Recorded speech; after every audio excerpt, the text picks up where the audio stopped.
Hi, I'm Owen Canfield with the Opinion Page here at the Oklahoman, joined as I am every Friday by Mike McNutt, our Chief Capitol Correspondent, here to talk about items of the day at the state capitol. We'll start with a bill that's got people fired up on both sides of the aisle, voter ID.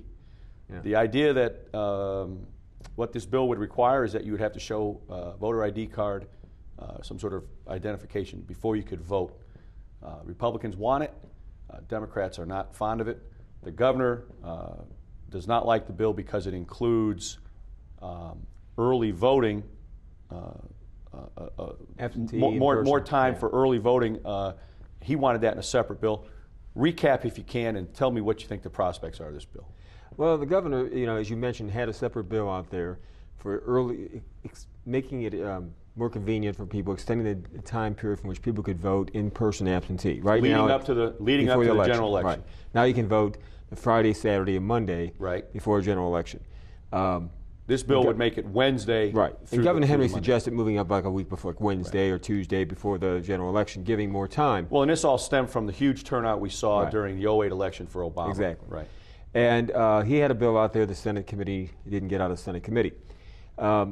There's a couple of voter ID bills. One's a House bill that requires the photo ID only, driver's license or a state photo ID or federal ID, and that drew a lot of criticism from, like you say, House Democrats. Who thought that would, senior citizens, low-income people who don't have driver's licenses or don't have photo identifications would have to then go out and buy a photo ID.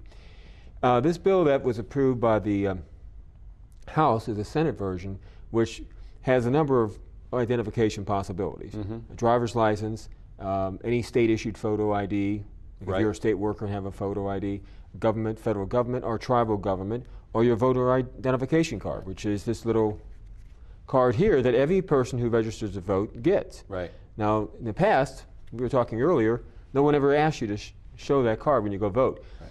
But under this bill, that could be one. If you didn't have a photo ID, you could use this and present that when you vote. The governor is still hesitant because that bill has, as part of it, extending the early absentee They tied voter. the two together. Right. And the governor says that's two different issues. They should be decided separately. But they did take away the sting of just requiring a photo ID. Right. So it's at his desk. We'll see what happens. Well, I think it makes sense. You have to turn in show some sort of identification to just about anything these days. There certainly hasn't been any kind of hue and cry about problems at the ballot boxes, but the Supreme Court has said it's constitutional. States with more onerous voter ID regulations than what are proposed here have had good turnout, no issues. And Senator John Ford, Republican from Bartlesville, who worked on this bill, it's his bill, he says that this is a preventive issue. There are no problems. He conceded there have been no cases of voter fraud being prosecuted in the past 20, 30 years, but this is just to make the voting, he says we got one of the better voting procedures in the country. This is just to strengthen it a little. Right. Well, it'll be interesting to see if the governor signs it, because it does include part of what he wanted, which was the early voting. A few more days to do that.